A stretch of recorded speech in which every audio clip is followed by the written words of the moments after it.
मेरा नाम शेख अंसार अहमद, आप सब लोग जानते हैं। सेलगांव, तालुका बदनापुर, डिस्ट्रिक्ट जालना में मेरा जन्म हुआ। एक झोपड़पट्टी में मेरा जन्म हुआ। घर में बहुत सारी गरीबी, अब्बू रिक्शा चलाते थे। सारी चीज़ें आपने मेरे बारे में पढ़ी। 2012 में जून में मैं पूना गया। वहाँ पर फर्गूसन कॉलेज में मैंने एडमिशन ली बीए के लिए। बीए की ओर बहुत से लोग नेगेटिवली देखते हैं, लेकिन मुझे वो पसंद था। साइंस मैथ्स मुझे पसंद नहीं था, तो मैंने आर्ट्स लिया। और आर्ट्स कर ये यूपीएससी करना ज़रा आसान हो जाता है। फिर पूना गया। 3 साल मैंने वहाँ पर बहुत ज़्यादा मेहनत की, बहुत ज़्यादा पढ़ाई की। और उस पढ़ाई से मैंने जो भी मेरे नेगेटिव्स थे, मेरा इंग्लिश वीक हुआ करता था बहुत ज़्यादा।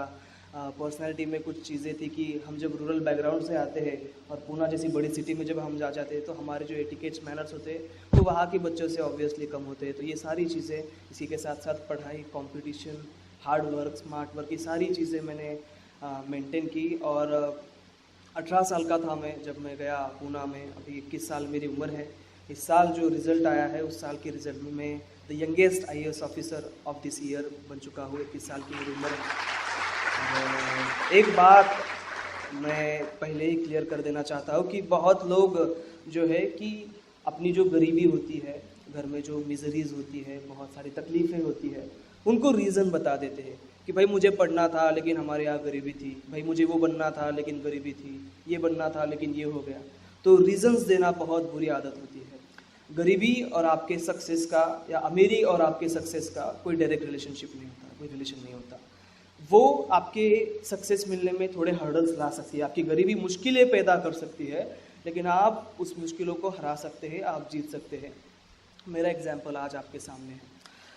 मैं एक्चुअली अपने घर वालों को बहुत टाइम देना चाहता हूँ। 4 सालों में मैं बस 2 बार अपनी ईद अटेंड कर पाया हूँ घर पे जाकर हमारे फैमिली के साथ। उनको बहुत सारा टाइम देना चाहता था, लेकिन उससे भी बड़ी जिम्मेदारी मेरे ऊपर कोई है। तो जिस कौम से मैं आता हूँ वो कौम बहुत ही पिछड़ी है। मतलब सच्चर कमेटी ने जो बताया है कि SC ST कम्युनिटी की स्थिति बहुत पिछड़ी है। एजुकेशन की बात हो, हेल्थ की बात हो, नौकरियों की बात हो। तो मैंने ये डिसाइड किया कि जितना टाइम मुझे मिलता है वो टाइम मैं आपके साथ स्पेंड करूँ, कुछ चीज़ें आपसे शेयर करूँ। कुछ मिथ्स हमारे होते हैं कि भाई नौकरी मिलनी है सरकारी तो पैसा भरना पड़ता है, मुसलमानों को नौकरियाँ नहीं मिलती, भेदभाव किया जाता है, डिस्क्रिमिनेशन होता है, हमारे बच्चों में हुनर ही नहीं होता, या फिर हमारे बच्चों को बहुत सारी अलग अलग किस्म की आइडेंटिटीज़ की प्रॉब्लम्स आती है। तो ऐसी कोई बात नहीं होती। मैं भी बहुत पुअर बैकग्राउंड से आता हूँ। मैंने भी बहुत सारी चीज़ें अपने करियर में, अपने जो पढ़ाई मैंने की उसमें मैंने फेस की है। तो वैसा कुछ नहीं होता। ये सारे मिथ्स है, इसमें कोई सच्चाई नहीं है। अगर आप में टैलेंट है, अगर आप हार्ड वर्क करते हैं, तो दुनिया का कोई भी इंसान आपको फेल नहीं कर सकता, दुनिया का कोई भी इंसान आपको नहीं रोक सकता। एग्ज़ाम्स जो कंडक्ट की जाती है, वो एग्ज़ाम कभी भी आपको फेल करने के लिए नहीं ली जाती। एग्ज़ाम आपको पास करने के लिए ली जाती है। यदि आप फेल होते हो तो इसमें सिस्टम का या जो एग्ज़ाम कंडक्ट कर रहे हैं उनका कोई दोष नहीं होता, फॉल्ट आपका होता है। तो ये सारी चीज़ें मैं इंट्रोडक्शन में बताना चाहता था। अब अहम जो मुद्दा है जिसके ऊपर मुझे ध्यान देना है, बातचीत करनी है, और उसके बाद में कुछ चीज़ों की बात आपके साथ मेरा इंटरेक्शन होगा कि कैसे इस एग्ज़ाम की तैयारी की जाए। अब इस एग्ज़ाम की तैयारी, अब ये बहुत बड़ी एग्जामिनेशन है, हमारे देश की सबसे बड़ी ये एग्जामिनेशन होती है, और उसकी तैयारी कैसे करनी है इस विषय पर अगर मैं बोलना चाहूँ तो 3-4 दिन का एक पूरा होल डे का हमें एक वर्कशॉप रखना चाहिए, क्योंकि बहुत बड़ी ये प्रोसेस है। लेकिन फिर भी 20-25 मिनट में जितना है मैं आपको बताना चाहूँगा।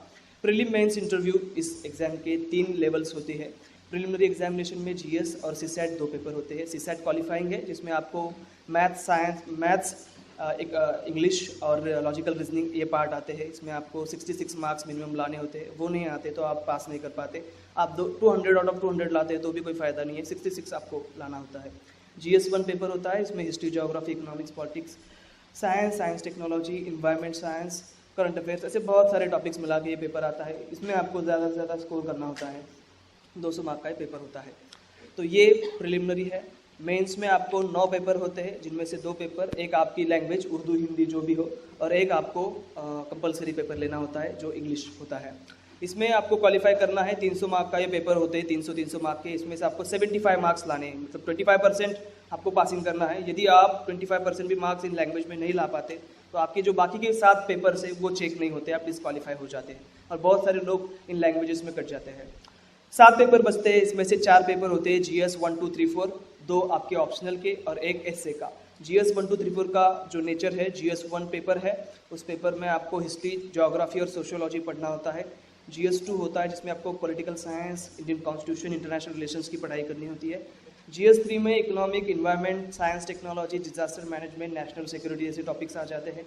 और GS4 में थोड़ा सा फिलोसॉफी, इथिक्स, इंटीग्रिटी, मोरालिटी और बाकी की चीज़ें आ जाती हैं। आपका ऑप्शनल आपकी चॉइस से आप ले सकते हैं, जैसा कि मेरा पॉलिटिकल साइंस था, तो आपको जो सब्जेक्ट पसंद है आपने वो सब्जेक्ट लेना चाहिए। बहुत बार बच्चे पूछते हैं कि कौन सा ऑप्शनल लेना चाहिए, स्कोरिंग ऑप्शनल सब्जेक्ट कौन सा रहता है। तो एज सच स्कोरिंग ऑप्शनल नहीं होता, अगर ऐसा होता तो सारे लोग मैथ्स ले लेते। सो आपको एक आपका चॉइस का सब्जेक्ट लेना होता है। उसके बाद में ऐसे पेपर होता है जिसमें आपको 2 ऐसे लिखने होते हैं, 125 मार्क के।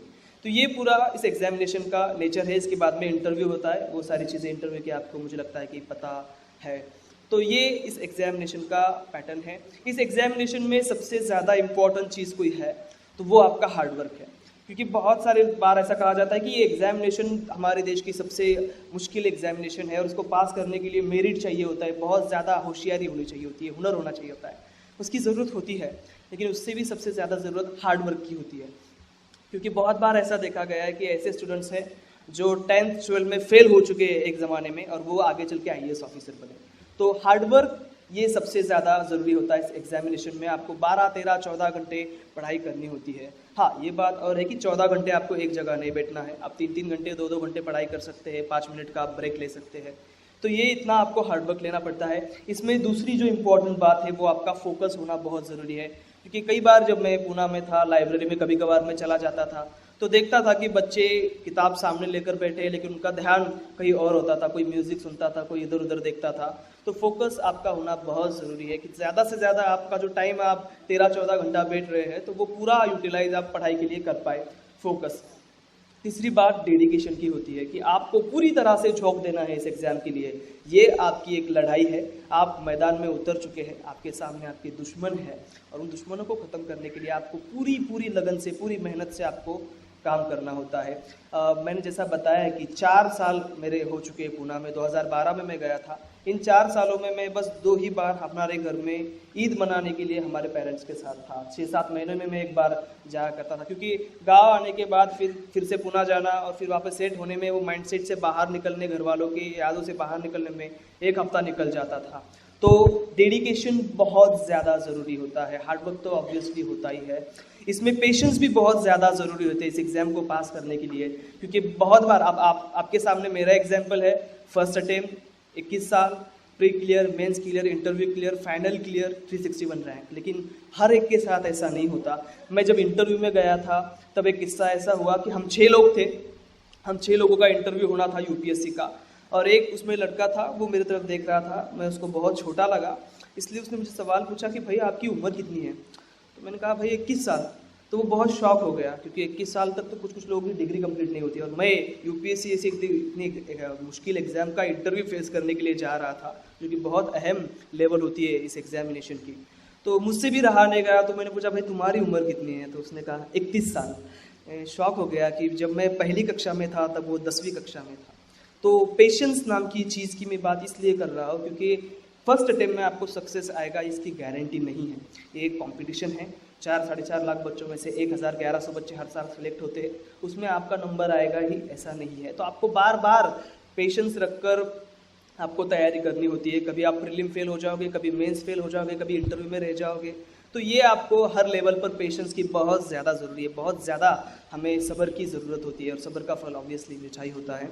तो ये कुछ चीज़ें हैं जो आपको इसमें काम आ सकती है। ये 4 चीज़ें आप ध्यान में रखिए कि भाई हाँ, ये एग्ज़ाम मुझे करनी है, इसके लिए हार्डवर्क चाहिए, इसके लिए फोकस चाहिए, डेडिकेशन चाहिए और पेशेंस चाहिए। ये वैल्यूज़ अगर आपके पास है तो आपको इस एग्ज़ाम क्लियर करने से कोई नहीं रोक सकता। थोड़ा देर लग सकता है, कभी जल्दी भी हो सकता है, लेकिन श्योरली आप कभी ना कभी ये एग्ज़ाम क्लियर कर पाओगे। क्योंकि जो 31 साल का लड़का मुझे उस दिन मिला था, जिसका मे बी लास्ट 1-2 अटेम्प्ट बाकी थे, वो आज उसको भी IAS मिला है। तो आपको प्रयास करते रहना चाहिए, आपको ट्राई करते रहना चाहिए, कभी ना कभी आपको वो सक्सेस मिल जाता है। इस एग्जामिनेशन का और एक इम्पॉर्टेंट पहलू ये है, ये सारी चीज़ें मैं स्टूडेंट्स के लिए बता रहा हूँ, पेरेंट्स की ओर में आने वाला होगी। स्टूडेंट्स के लिए इसमें एक है कि ये एग्ज़ाम जो है बहुत बड़ी है, 60-65 किताबें आपको पढ़नी है, हर एक किताब आपको 3-3, 4-4 बार पढ़नी है। फ्रस्ट्रेशन आ जाता है, टेंशन आ जाता है, उस वक्त आपके पास कुछ एसेट ऐसा होना चाहिए जो आपको मोटिवेट करे। मैं ये नहीं कहूँगा कि आप जब पढ़ाई से बोर हो रहे हो, आपको टेंशन आ रहा है पढ़ाई करने की, आपको बिल्कुल भी इच्छा नहीं है, तो आप कोई इंस्पिरेशनल मेरे जैसे लोगों की या किसी भी की आप स्पीच सुन लीजिए, फिर मोटिवेट होकर तैयारी को लग जाइए। ये जो आउटसाइड का मोटिवेशन होता है बहुत टेम्पररी होता है, ये हार्डली एक दिन तक रहता है, फिर दूसरे दिन फिर से फ्रस्ट्रेशन आना शुरू हो जाता है। तो कोई इंपॉर्टेंट ज़रूरत मोटिवेशन की है तो वो इंटरनल मोटिवेशन होता है, अंदर से आग बुझनी चाहिए, आपके अंदर से आग लगनी चाहिए कि मुझे ये करना है। अब इसके लिए सबसे ज़्यादा ज़रूरी क्या है? मैंने आपको कहा कि हार्डवर्क, फोकस, पेशेंस, सारी चीज़ें, लेकिन बहुत बार सवाल किया जाता है कि ये सारी चीज़ें लाई कहाँ से जाए, कहाँ से आएगी ये चीज़ें? हार्डवर्क तो मुझे करना है लेकिन मुझसे हो ही नहीं रहा है, पेशेंस तो चाहिए लेकिन मुझसे हो ही नहीं रहा है, फोकस तो मैं करना चाहता हूँ लेकिन हो नहीं रहा है। तो इसका जवाब अगर किसी चीज़ में है, मेरा पर्सनल एक्सपीरियंस में बताऊँ तो आपको क्यों करना है। कुछ भी हो, आपको मेडिकल करना है, इंजीनियरिंग करना है, क्यों करना है, इस सवाल का जवाब आपका क्लियर होना बहुत ज़रूरी है। आपको इंटरव्यू में आप चले जाएंगे, प्रीलिम क्लियर करेंगे, मेंस क्लियर करेंगे, इंटरव्यू में आपको जाएंगे, 90% गारंटी, 90% ये क्वेश्चन हमेशा पूछा जाता है कि आपको सिविल सर्विसेज में क्यों आना है। तो ये इस सवाल का जवाब आप अभी से आपके दिल में बना लीजिए कि मुझे क्यों करना है। क्योंकि जब भी आपको फ्रस्ट्रेशन आएगा, जब भी आपको फेल्योर आएगा, तो आप अपनी आंखें बंद करिए और आपको क्यों बनना था उसको ध्यान में लाइए, उसको आपके सामने लाइए। फिर देखिए 5 मिनट में आपको जो मोटिवेशन चाहिए, जो आपको स्टैमिना चाहिए, जो स्ट्रेंथ आपको चाहिए, वो अपने आप आ जाएगी। तो एक्सटर्नल मोटिवेशन से भी ज़्यादा कोई ज़रूरी चीज़ इस एग्जामिनेशन में है तो वो इंटरनल मोटिवेशन होता है। और ये की है, मैं आखिरी में इसलिए बता रहा हूँ कि जो सारी चीज़ें ज़रूरी है, हार्डवर्क वगैरह सारा, ये सारा इस सवाल के जवाब से आता है। मेरा इस सवाल का जवाब क्लियर था कि मुझे क्यों बनना है।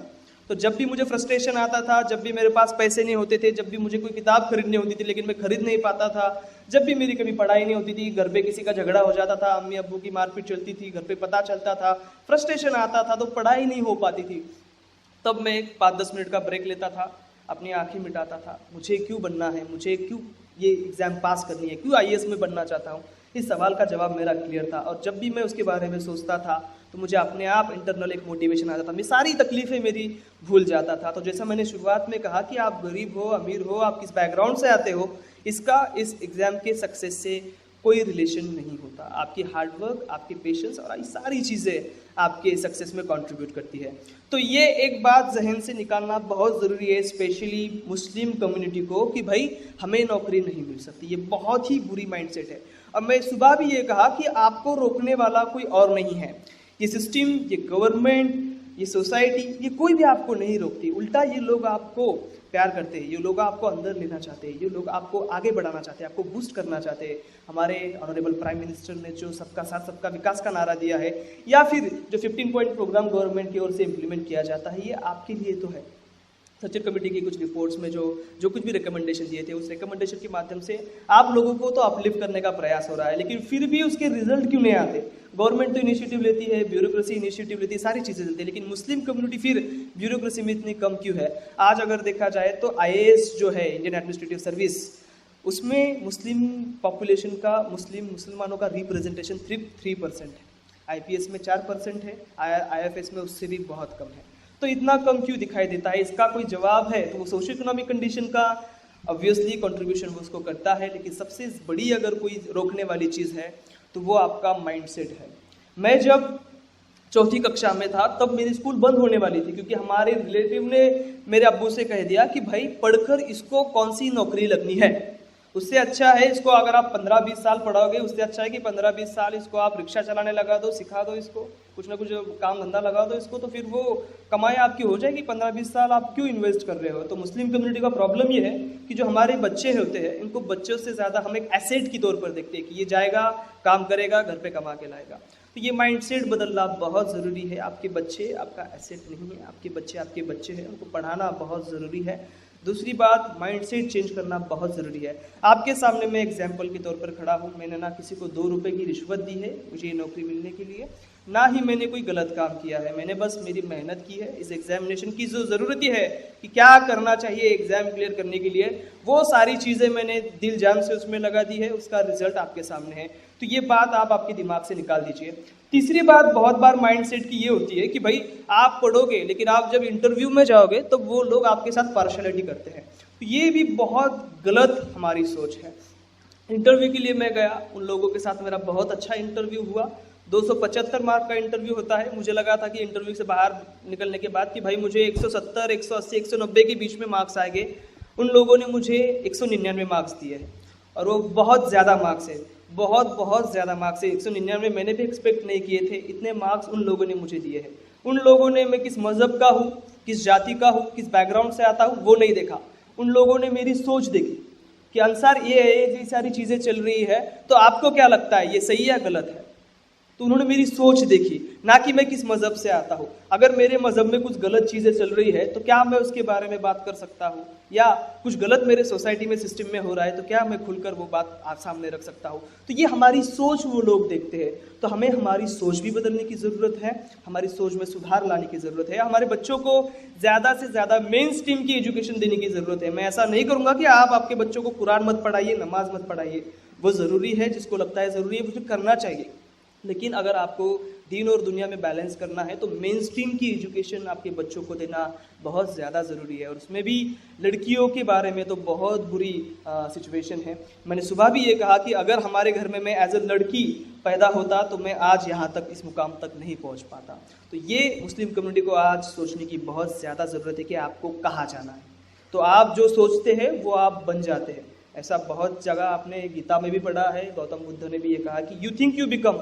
अगर आप सोच रहे हो कि आपको नौकरी नहीं मिलने वाली तो आपको नौकरी नहीं मिलने वाली। दुनिया का कोई इंसान आपको नौकरी नहीं दे सकता। तो आपको आपकी ये सोच बदलना बहुत ज़्यादा ज़रूरी है। दूसरी इसमें ये बात जो मैं कहना चाहता था कि आपकी सोशियो इकोनॉमिक जो कंडीशन है वो आपके इस सक्सेस में ज़्यादा कंट्रीब्यूट नहीं करती। जैसे मैंने पहले भी कहा, अगर आपके घर वाले पढ़े लिखे हैं या पढ़े लिखे नहीं हैं तो भी कुछ ज़्यादा फर्क नहीं पड़ता। ये जो मैंने कहा था कि इंटरनल मोटिवेशन होना चाहिए कि मुझे पढ़ना है, आगे बढ़ना है, एक अच्छी नौकरी लेनी है, अपनी सोसाइटी, अपनी सिस्टम, अपनी कम्युनिटी में परिवर्तन लाना है। तो ये एक बात आपको ध्यान में रखना बहुत ज़रूरी है कि किस सोशो इकोनॉमिक बैकग्राउंड से आप आते हैं उसका और आपके इस एग्जामिनेशन की सक्सेस का कुछ ज़्यादा रिलेशन नहीं होता। हमारे औरंगाबाद शहर में, मतलब हमारे जालना से औरंगाबाद बहुत अच्छा है। हालांकि बहुत सारी चीज़ें हम में सिमिलर है। हम भी ड्रॉट प्रोन एरिया में आते हैं, आप भी ड्रॉट प्रोन एरिया में आते हैं, एक दूसरे के पड़ोसी हम हैं। तो बहुत सारी चीज़ें सिमिलर है। लेकिन औरंगाबाद की ये एक खासियत है कि यहाँ पर एलिट तबका बहुत है मुस्लिम कम्युनिटी का, जिनके पास बहुत सारा पैसा है, जो बहुत अच्छे घर में रहते हैं, अच्छी तालीम अपने बच्चों को देते हैं। लेकिन वो लोग भी अपने लड़की को, अपने लड़के को इस सिविल सर्विसेज एग्जामिनेशन देने के लिए उनको मोटिवेट नहीं करते। वो चाहते कि भाई मेरे पास बहुत पैसा है तो मेरा बच्चा जो है, मेरी लड़की जो है, मेरा लड़का जो है वो मेरा बिजनेस संभाले, या फिर वो डॉक्टर बने या फिर वो इंजीनियर बने। तो ये भी मुझे लगता है कि इसमें बदलाव आना ज़रूरी है। ज़्यादा से ज़्यादा अपने बच्चों को सिविल सर्विसेज की ओर हमें उनको भेजना चाहिए। हालांकि उसमें उनका भी इंटरेस्ट होना बहुत ज़रूरी है, किसी चीज़ को इम्पोज हम नहीं कर सकते। तो पेरेंट्स ने इसके बारे में सोचने की ज़रूरत है कि सिविल सर्विसेज ये भी बहुत अच्छा एक करियर ऑप्शन हो सकता है। 40-45 साल की सर्विस मिल जाती है, देश की एक बहुत इंपॉर्टेंट पोस्ट हाथ में आती है, पावर मिलती है, अथॉरिटी मिलती है, सोसाइटी में से एक अच्छा स्टेटस मिलता है, लोगों के लिए काम करने का बहुत अच्छा अवसर मिलता है। और जैसा कि मैं हमेशा कहता हूँ कि इस्लाम ये जो रिलीजन है ये सिर्फ मुसलमानों का रिलीजन नहीं है। इस्लाम ये ह्यूमैनिटी का रिलीजन है, ये इंसानियत का रिलीजन है। तो हमें पूरी इंसानियत की सेवा करनी है, तो उसके लिए ये भी एक बहुत अच्छा करियर ऑप्शन है। आप डॉक्टर बनिए, इंजीनियर बनिए, लेकिन इसके बारे में भी आप सोचिए कि सिविल सर्विसेज में आने की बहुत ज़्यादा ज़रूरत है मुस्लिम कम्युनिटी को। क्योंकि 3% अगर 14% पॉपुलेशन का हिस्सा है, 3% रिप्रेजेंटेशन है, तो इसके लिए जिम्मेदार आप लोग खुद है, इसके लिए सिस्टम बिल्कुल जिम्मेदार नहीं है। ये इसमें एग्जामिनेशन में इंपॉर्टेंट बात है कि शुरुआत कहाँ से करनी है। बहुत बार ये सवाल किया जाता है कि भाई मुझे, हाँ ठीक है, ये सारी चीज़ें आपने बताई, हमारा हो गया और हमको करना है, लेकिन शुरुआत कौन से ईयर से करनी चाहिए, कब से शुरुआत करनी चाहिए। तो मैं आइडियली बताता हूँ कि आप डिसाइड कीजिए कि 10वीं कक्षा में आपको क्या बनना है। यदि आपको IAS IPS बनना है तो 10वीं कक्षा में जब आप है तभी डिसाइड कर लीजिए।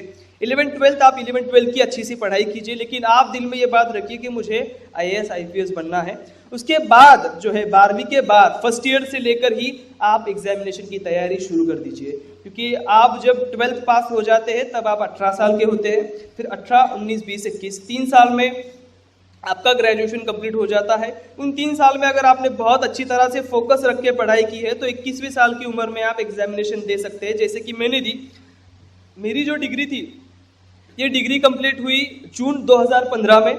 अगस्त आने वाला, अभी अगस्त में एग्जाम आ रही है, वैसे ही अगस्त में ये एग्जाम हुई थी। मैंने अगस्त में एग्जाम दी, मतलब मेरी डिग्री कंप्लीट हुई, मैंने अगस्त में एग्जाम दी, मैंने क्लियर किया। फिर दिसंबर में मेंस हुई, वो भी क्लियर किया। अप्रैल में इंटरव्यू हुआ, मई में रिजल्ट आया, मैंने पूरी चीज़ें 21वें साल की उम्र में क्लियर कर दी। तो अगर आपको जल्द से जल्द बनना है, जल्द से जल्द आपके मुकाम आपको हासिल करना है, जल्दी से जल्दी आपको सिस्टम में आना है, तो बहुत जल्दी ज़्यादा ज़रूरी है कि आप जल्दी से जल्दी डिसाइड कर लीजिए कि आपको ये करना है। तो मैं पेरेंट्स से रिक्वेस्ट करूंगा, यहाँ पर जो स्टूडेंट्स आए उनसे रिक्वेस्ट करूंगा कि यदि आप चाहते हैं IAS IPS बनना, तो आप बहुत जल्दी ये डिसाइड कर लीजिए। फिर first year, second year, third year, 3 साल आप पूरे मेहनत से पढ़ाई कीजिए। बहुत सारे लोग कहते हैं कि 1 साल में ये एग्जाम पास करना पॉसिबल है क्या?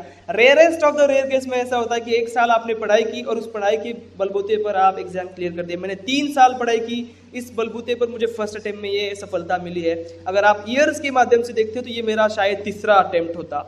तो आप जल्दी से जल्दी शुरुआत कीजिए। इसका दूसरा फायदा ये है कि जब आप जल्दी सिस्टम में जाते हैं तो आप ज़्यादा साल तक सर्विस कर सकते हैं। और सुबह ये बात चल रही थी कि अगर मैं 21वें साल में, अभी मेरा 22 कंप्लीट हो जाएगा अगले महीने में, और मैं ट्रेनिंग लेकर जब 23वें साल में ज्वाइन हो जाऊंगा सर्विस में, तब मैं प्रमोशन से लेकर कैबिनेट सेक्रेटरी, जो हाईएस्ट पोस्ट है, एडमिनिस्ट्रेटिव पोस्ट है हमारे देश की, वहां तक पहुंच सकता हूं। तो अगर आप जल्दी डिसीजन लेते हैं तो आप भी वहां तक जा सकते हैं, और बहुत बड़ी पोस्ट ये होती है, तो वहां तक आप पहुंच सकते हो। तो इसके बहुत सारे और भी फायदे हैं। बहुत सारे बच्चे क्या करते हैं कि उनका ग्रेजुएशन खत्म हो जाता है, मेडिकल इंजीनियरिंग हो जाता है, 25-26 साल उम्र हो जाती है, तब उनके दिमाग में ये बात आती है कि भाई इंजीनियरिंग किया ये गलती होगी, मेडिकल किया ये गलती होगी, थ्री इडियट्स वाली सारी चीजें उनके साथ होती है, और फिर वो लोग उसके बाद तैयारी शुरू करते हैं। तो ये मुझे लगता है कि गलत बात है। आपको जल्दी डिसीजन लेना है, क्योंकि जब आप 25 साल के हो जाते हैं ना, तब आपके घर वाले आपके पीछे लग जाते हैं कि भाई कब नौकरी लग रही है, कब काम को लग रहा है। ये घर वालों का प्रेशर होता है। दूसरा प्रेशर पीयर प्रेशर होता है कि आपके जो दोस्त होते हैं वो कोई MNC में काम कर रहा है, कोई दुबई चला गया, कोई फॉरेन चले गया, कोई एक फला कंपनी में जॉब मिल गई, और आप जो है वो अनएम्प्लॉयड है। तो वो एक पीयर प्रेशर आपके ऊपर आ जाता है, और उसमें अगर कोई आपका छोटा दोस्त है 2-3 साल का, और वो अगर IAS बन जाता है तो और ज्यादा प्रेशर आपके ऊपर आ जाता है कि बंदा 21 साल 22 साल में बन गया और मैं 25-26 साल का हो गया, मैं अभी कुछ नहीं कर पाया। तो ये प्रेशर आना आपके ऊपर शुरू हो जाता है।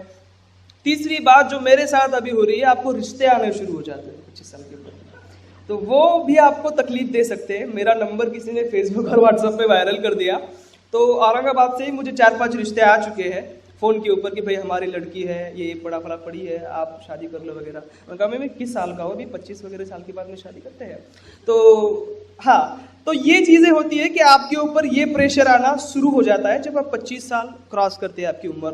सो मैं ये नहीं कहूंगा कि 25 साल के बाद शुरुआत नहीं करनी चाहिए, कभी भी आप शुरुआत कीजिए, सक्सेस एश्योर है अगर आप वो सारी चीजें करते हैं तो।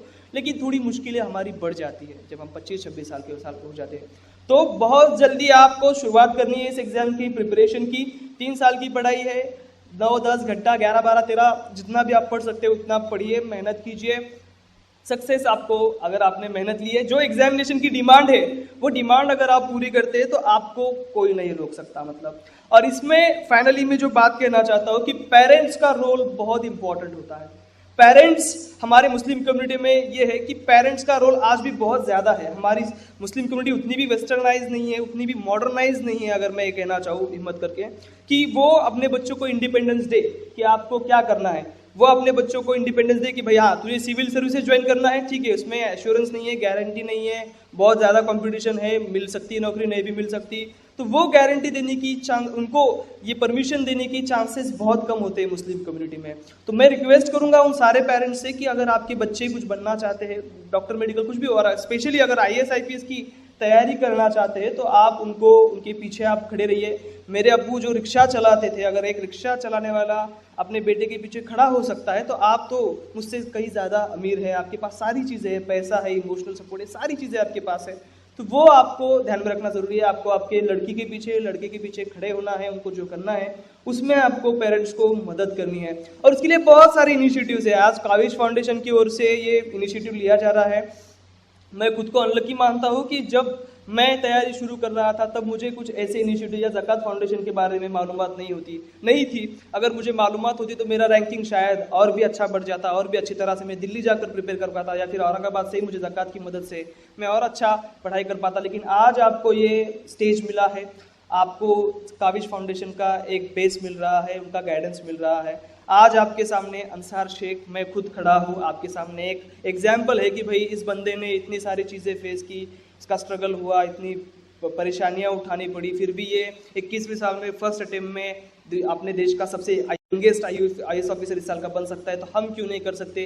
तो ये सारी चीज़ें, आप बहुत खुशकिस्मत है आप लोग, क्योंकि मुझे बताने वाला कोई नहीं था। जब आप 11वीं 12वीं के बहुत सारे लोग हैं आप, तो मुझे बताने वाला कोई नहीं था तब कि कैसे करना है। क्या पूना जाने के बाद में मुझे खुद ही स्ट्रगल करना पड़ा और पता चला, लेकिन आपको ये चीज़ें आसानी से मिल रही है।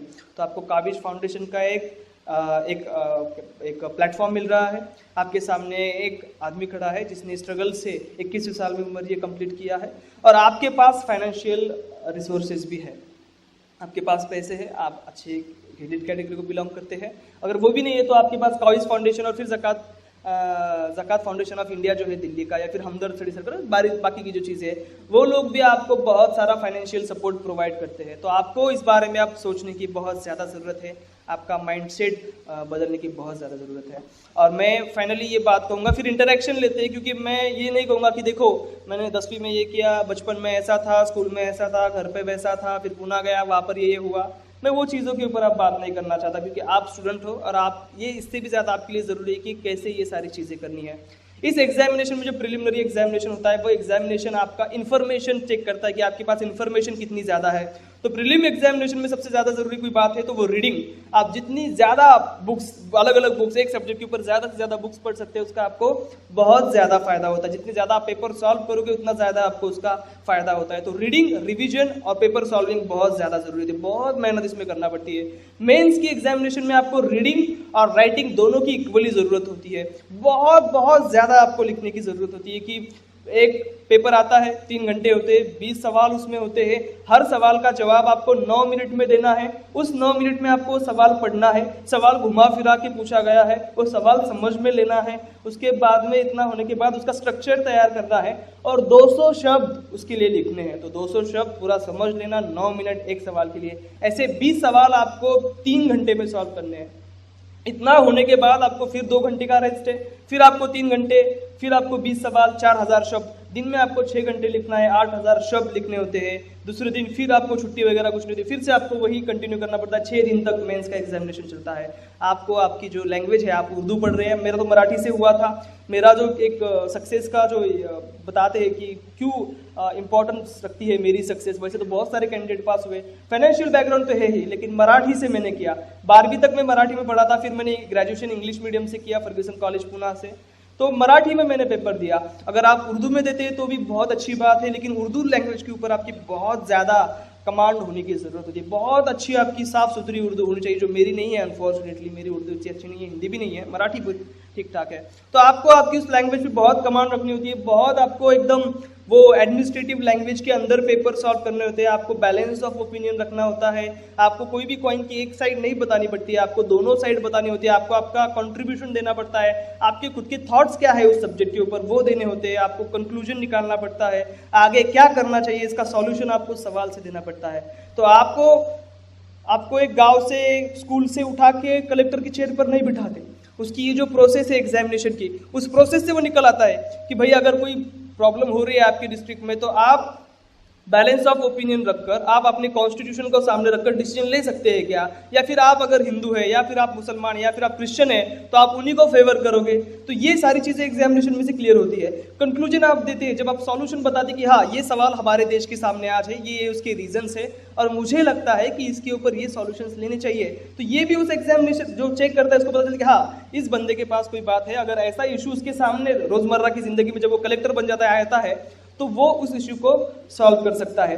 मैंने आपको कहा कि आपको हार्डवर्क करने की जरूरत है, तो सिर्फ एग्जामिनेशन के लिए हार्डवर्क नहीं करना है। जब आप आकर चेयर पर बैठोगे तब भी आपको हार्डवर्क करने की जरूरत होती है, तब भी आपके पास टाइम नहीं होता, तब भी आपको फोकस रखना पड़ता है आपकी काम के ऊपर, तब भी आपको पेशेंस रखना पड़ता है। क्योंकि जब आप अच्छे काम करने के लिए निकलते हो तो बहुत सारे बुरे लोग जो होते हैं वो आपके रास्ते में आकर खड़े हो जाते हैं, तब आपको पेशेंस की और हिम्मत की बहुत ज्यादा जरूरत होती है। तो ये जो मैंने स्किल्स कहा कि इस एग्जामिनेशन को पास करने के लिए जरूरी है, तो वही स्किल जब आप IAS बन जाओगे, IPS बन जाओगे, तो उसकी जरूरत होती है। तो इस एग्जामिनेशन का मकसद सिर्फ आपका नॉलेज चेक करना नहीं है, ये एग्जामिनेशन आपको पूरा उस मशीन से फिल्टर करके निकालती है कि भाई तू पढ़ाई कर, बहुत ज्यादा पढ़ाई है, तुझे टेंशन आएगा, फ्रस्ट्रेशन आएगा, तो तुझे क्यों बनना है ये तू डिसाइड कर ले, हार्डवर्क तुझे करना है। तो ये एग्जामिनेशन आपको ये सारी चीजें करने लगाती है, उससे आपको अपने आप फिर स्ट्रगल करने की, हार्डवर्क करने की आदत लग जाती है, और आप जब जाकर उस चेयर पर बैठते हैं तो वो अपने आप निकलता है। फिर जरूरत नहीं पड़ती बैलेंस ऑफ ओपिनियन तैयार करने की, वो अपने आप बैलेंस ओपिनियन देने लग जाते हैं, अपने आप दोनों साइड बताने लग जाते हैं कि हाँ भाई मुस्लिम कम्युनिटी पीछे है, इसके लिए ये फला फला गोष्ठी, ये फला फला चीजें रिस्पॉन्सिबल है, लेकिन आप ये भी बताते हैं कि मुस्लिम कम्युनिटी बैकवर्ड है क्योंकि इसके लिए ये कम्युनिटी खुद जिम्मेदार भी है। तो ये सारी चीजें अपने आप आने लग जाती है जब आप इस प्रोसेस से बाहर निकलते हैं। तो यूपीएससी की ये एग्जामिनेशन एक बोर्ड लेवल की एग्जामिनेशन नहीं है, ये एग्जामिनेशन आपकी पर्सनालिटी को डेवलप करती है, एग्जामिनेशन आपको लिखने लगाती है, पढ़ने लगाती है, बात करने लगाती है। इंटरव्यू के लिए आप जब जाते हो तो आप साइलेंट नहीं बैठ सकते, उन्होंने सवाल पूछा है, आपको उसका जवाब देना है। और आपको एक सिंपल जो सर्वसाधारण हमारे जो कॉमन मैन होते, आम लोग होते, उनके जैसा जवाब नहीं देना, आपको एक एज एन IAS ऑफिसर आपको जवाब देना होता है। तो वो थिंकिंग लेवल आपकी चेक होती है। मैं बहुत बार देखता हूँ कि हमारे जो बच्चे हैं वो बात ही नहीं करते, आप उनको सवाल पूछे तो वो शर्माते हैं, नीचे मुंडी डाल देते हैं, कुछ बात नहीं करते। तो ये भी आपको ये एग्जामिनेशन सिखाती है कि भाई तू रिटर्न में क्लियर हो जाएगा, लेकिन अगर तुझे इंटरव्यू में क्लियर होना है तो तुझे बात करना बहुत जरूरी है, और सिर्फ आम लोगों वाली बात नहीं करनी, तुझे आगे जाके सोच तेरी रखनी चाहिए। एक सवाल जो मेरे इंटरव्यू का था और वो बहुत फेमस हुआ, हर न्यूज़पेपर में से आया, तो कितना जरूरी होता है आप देखिए कि इतना प्रेशर है उस इंटरव्यू के दिन, सब हम सूट बूट में गए थे, वहां पर बड़े बड़े राइफल लेकर सिक्योरिटी गार्ड्स घूम रहे थे। उस यूपीएससी बहुत इंपॉर्टेंट बॉडी है हमारे देश की, बहुत ज्यादा टाइट सिक्योरिटी, हर जगह CCTV कैमराज, उसमें इंटरव्यू के लिए जाना, वो डर लगा रहता है, 5 लोग अंदर बैठे हो गए, वो कैसे सवाल पूछेंगे, बहुत एंजाइटी होती, बहुत डर लगता है। इन सारी चीजों में आप जब इंटरव्यू के हॉल में इंटर करते हैं, वो मैं आपको आप एक्सपीरियंस लेके तब पता चलेगा कि 5 लोग बैठे हैं, आप जा रहे हैं और वो आधे घंटे आपको अलग अलग किस्म के सवालात पूछने वाले, तो आप इमेजिन कर सकते हैं कि आपको किस तरह से लड़ना है। तो ये बहुत ज्यादा जरूरी होता है कि आप बातचीत करने वाले बने, लिखना पढ़ाई तो वो भी जरूरी होता है। तो मुझसे पूछा गया कि भाई हमारे जो मुस्लिम युवा है, हम देखते हैं कि कुछ इंसिडेंसेस हुए थे कि 2-3 लोग IS ज्वाइन करने निकल गए थे इराक में, तो ऐसा क्यों हो रहा है? उसकी मैंने 5-6 रीजन बताए, social reason, economic reason, historical reason, political reason, और उसमें मैंने वहाबिज्म की बात की। फिर वहाबिज्म उन्होंने पूछा कि क्या होता है, फिर उसमें से मैंने बताते बताते शिया सुन्नी ऐसा मेरे इसमें आया। तो इस सवाल में से सवाल ये लोग पूछते हैं, तो उन्हें लगा कि भाई ये सुन्नी के ऊपर ज्यादा क्रिटिसिज्म कर रहा है तो शायद ये शिया होगा। तो उन्होंने मुझे ऐसे पूछ लिया कि अंसार आप शिया हो या सुन्नी हो? तब मैंने इंस्टेंटली कहा कि सर मैं इंडियन मुस्लिम हूँ, इन बाकी चीजों पर मेरा भरोसा नहीं है। तो ये जो चीजें होती है आपके जवाब, ये जवाब आपका आपके मार्क्स देते हैं, और ये सोच आपकी इस प्रोसेस से डेवलप होती जाती है। फिर आप ये किसी किस्म के जो डिस्क्रिमिनेशन होते हैं या भेद होते हैं आप उन्हें मानते नहीं है। तो ये एग्जामिनेशन आप में ये चीजें बिल्ड करती है। अगर आप मुझे जब मैं फर्स्ट ईयर में था, जब मैं 12वीं में था, ये सवाल पूछते कि आप शिया हो या सुन्नी हो, तो मैं आपको जवाब देता मैं सुन्नी मुसलमान हूँ। लेकिन जब मैंने इंस्टेंटली कहा कि सर मैं इंडियन मुस्लिम हूँ, तो ये बात कुछ अलग होती है, ये बात एक आम आदमी नहीं दे सकता। तो ये एग्जामिनेशन आपको बनाती है। तो ये एग्जामिनेशन सिर्फ आपको चेयर पर बैठाकर IAS नहीं बना देती, एक एज अ पर्सन आपको एक एग्जामिनेशन डेवलप करती है। तो ये सारी चीजें हैं, आपको ध्यान में रखनी है, आपको पढ़ाई करनी है, आपका गोल डिसाइड करना है कि मुझे ये करना है, मुझे क्यों करना है, मुझे कब करना है, मेरे पेरेंट्स का क्या रोल होना चाहिए, काबिज फाउंडेशन या फिर ज़कात फाउंडेशन या ऐसी जो मुस्लिम बच्चों के लिए काम कर रही है तो उनका क्या होना चाहिए, आपके पेरेंट्स, आपके घर वाले, इनका माइंडसेट कैसे चेंज करना है, इन सारी चीजों के ऊपर आपको काम करना है। और लास्ट में मैं इतनी ही बात कहूंगा क्योंकि मुझे आपसे इंटरेक्शन करना है, मैं आपको मेरे स्ट्रगल के बारे में ज्यादा नहीं बताऊंगा, लेकिन लास्ट में ये बात मैं जरूर कहूंगा कि मुझ जैसा एक लड़का जिसके घर पे कभी कभी खाने के लिए एक टाइम का खाना नहीं होता था, जो बच्चा अपने घर में रोज अपनी अम्मी को मार खाते हुए देखता था, उसकी पैंट गीली हो जाती थी, जिस बच्चे ने अपने बहनों की शादी के वक्त दहेज देते हुए देखा है, उस दहेज के लिए साहूकार से कर्जा उठाते हुए देखा है, जिस बेटे ने उसकी माँ को खेत में जाकर काम करते हुए देखा है, मार खाते हुए देखा है, 1 साल मेंटल हेल्थ क्लिनिक जो है कादरी का पड़ेगा का वहां पर एडमिट होते हुए देखा है, वो लड़का पढ़ाई करके आगे जाकर हार्डवर्क करके अगर आपके सामने एज एन IAS ऑफिसर, वो भी यंगेस्ट ऑफ दिस ईयर हो सकता है, तो आप लोग क्यों नहीं कर सकते? तो ये सारी बातें हैं, बातें चलती रहेगी। अब जो इम्पोर्टेंट सेशन है मुझे लगता है कि उसकी शुरुआत हमें करनी चाहिए। यही सारी बातें मुझे आपको बतानी थी। पेरेंट्स को मैं फिर रिक्वेस्ट करूंगा कि आप आपके बच्चों को इस फील्ड में भेजने के लिए ज़्यादा से ज़्यादा मोटिवेट करें, इसकी बहुत ज़्यादा हमें ज़रूरत है। अब एक इंटरेक्टिव सेशन होगा, आपके जो भी सवाल होंगे उस सवालों का जवाब मैं दूंगा।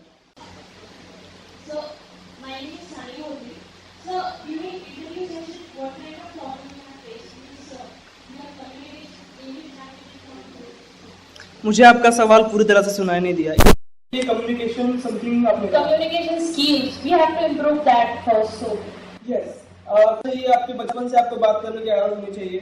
अगर वो नहीं है तो इंटरव्यू के लिए आपको जो 20-25 दिन का शेड्यूल मिल जाता है उसमें आपको ज्यादा से ज्यादा मॉक इंटरव्यू देना है। आपकी जो ग्रुप है लड़कों लड़कियों का जो तैयारी कर रहे हैं इंटरव्यू के लिए उनके साथ आपको आपकी खुद के इंटरव्यू देना चाहिए। तो प्रैक्टिस करते रहना चाहिए बोलने की, उससे वो आ जाता है। तो प्रैक्टिस वही जरूरी है इसके लिए। एमपीएससी और यूपीएससी का प्रिपरेशन एक साथ कर सकते हैं। ये 2 प्रीलिम में एमपीएससी के दे चुका हूँ और दोनों प्रीलिम में फेल हो गया और फर्स्ट अटेम्प्ट में मैं आईएएस बन गया। तो ये एमपीएससी जो एग्जामिनेशन है मुझे आज तक पता नहीं चला कि सवाल उठाते कहाँ से ये लोग। सिलेबस तो आपने दिया है, हिस्ट्री आपने कहा है, हिस्ट्री हम पढ़ते लेकिन हिस्ट्री का कोई अलग सा ही सवाल उठा के पूछ लेते, बहुत ही ज्यादा फैक्चुअल पूछ लेते हैं और वो एक ह्यूमन ब्रेन के लिए बहुत इम्पॉसिबल है वो सारी चीजें ध्यान में रखना। सो आई वुड से कि आप यूपीएससी की प्रिपरेशन कर रहे हैं तो एमपीएससी करना मुश्किल है, लेकिन अगर आप एमपीएससी की प्रिपरेशन कर रहे हैं तो यूपीएससी के लिए आपको उसका थोड़ा बहुत फायदा हो सकता है। सिलेबस बहुत सारा डिफरेंट है उसमें ऑप्शनल सब्जेक्ट नहीं होता, उसमें आपको हायर आपको ज्यादा किताबें पढ़नी पड़ती है, ज्यादा डिटेल में आपको पढ़ना पड़ता है। एमपीएससी के अंदर आपको सारे प्रीलिम और मेंस की पेपर एमसीक्यू होते हैं कि एक सवाल उसके 4 जवाब होते हैं, आपको टिक मार्क करना है। लेकिन यूपीएससी में आपको मेंस में बहुत ज्यादा लिखना पड़ता है, तो बहुत बड़ा इसमें डिफरेंस है और सिलेबस में भी बहुत ज्यादा डिफरेंस है। तो थोड़ा मुश्किल होता है यूपीएससी वाले बंदों के लिए एमपीएससी करना, लेकिन एमपीएससी वाले बंदे कर सकते हैं क्योंकि मुझे लगता है कि यूपीएससी से भी ज्यादा मुश्किल अगर कुछ है तो एमपीएससी है। जो बंदा एमपीएससी कर ले तो यूपीएससी शायद हो सकता है। सीटेट की प्रिपरेशन किस तरह करनी है और बुक्स कौन से अच्छे रहेंगे अदर सब्जेक्ट के लिए? तो सीसेट में मुझे लगता है कि हर एक का इसमें 3 आते हैं, लॉजिकल रीजनिंग का पार्ट होता है, मैथ्स होता है और इंग्लिश होता है रफली अगर मैं कहूँ तो मेरा मैथ्स का दूर दूर तक कोई ताल्लुक नहीं था। एक्स स्क्वायर वाई स्क्वायर जिंदगी में क्यों करना होता है इसका मुझे आज तक जवाब नहीं मिला। तो मैथ्स मेरा बहुत वीक था, लेकिन लॉजिक और इंग्लिश मेरा बहुत अच्छा था। तो आई वुड सजेस्ट कि आप तीनों में से आपका स्ट्रॉन्ग पॉइंट क्या है वो देखिए। हालांकि 80 क्वेश्चन पूछे जाते हैं, वो 80 के 80 कभी सॉल्व नहीं होते हमसे, बहुत रेयर केस में होता है। तो आप क्या करें, अगर आपका जैसे कि मेरा मैथ्स वीक था तो मैंने 2-3 चीजें मैथ्स की कर ली थी कि एजेस, इसकी उम्र उतनी है, उसकी उम्र उतनी, तो उसकी कितनी होगी, या फिर ये फला उसका बाप है उसका चाचा है तो वो उसका कौन लगेगा, एज रिलेशंस का है। तो ये आप चीजें कर लीजिए मैथ्स की अगर आपका वीक है तो। ज्यादा मैथ्स में आप डिटेल में मत जाइए। इंग्लिश मेरा बहुत मैंने बाद में इंप्रूव किया था तो इंग्लिश का वेटेज भी ज्यादा होता है। आप अगर ऑब्जर्व करें तो इस साल 28 सवाल 80 में से पूछे गए थे इंग्लिश में, उस 28 सवालों से मेरे 27 बराबर आए थे, तो उसको मैंने ज्यादा स्ट्रॉन्ग किया। तो आई वुड सजेस्ट कि जो आपका स्ट्रॉन्ग पॉइंट है आप उसको ज्यादा स्ट्रॉन्ग करें। तो इंग्लिश इज द की। अगर आपका इंग्लिश वीक है तो आपको इंग्लिश मस्ट कंपल्सरी आपको स्ट्रॉन्ग करना है। इंग्लिश आपको बहुत ज्यादा मार्क्स देता है, बहुत कम टाइम में सॉल्व हो जाता है। तो जो आपका वीकनेस है उसको वीकी रहने दीजिए, उसकी 2-3 आपकी उसको और ज्यादा बढ़ाइए, यही की है। उसके लिए जो बुक है तो आप सीसेट के जो पैसेजेस है वो पढ़ने के लिए कुछ भी रेफर कर सकते हैं। ऑनलाइन मटेरियल अवेलेबल है, पंकज गांधी एकेडमी में था, उसके बुकलेट अच्छे हैं। आप यूनिक के बुकलेट मंगा सकते हैं। टाटा मैग्रा हिल के बहुत अच्छे पैसेजेस का एक बुक आता है रीडिंग कॉम्प्रिहेंशन का, वो अगर आप पढ़ ले, उतना एक भी पढ़ ले तो काफी है। लॉजिकल रीजनिंग के लिए जो RS. Sharma, I think Sharma का कुछ चंद का जो बुक आता है ना, वो आप पढ़ लीजिए, मोर देन सफिशिएंट है। लेकिन प्रैक्टिस ज्यादा करते रहिए उसकी। हालांकि आपने एकेडमी ज्वाइन की थी, फिर उसमें जो बहुत समय जाता होगा और आप ऐसे दिन में सोचते कितने होते और आप रखवाने कितने वक्त रखते थे और यूपीएससी के टाइम पे बहुत कोई चिंता करने हुए। मैं दिन में कभी नहीं सोता था। एकेडमी मैंने ज्वाइन की थी, एकेडमी का मुझे फायदा भी हुआ।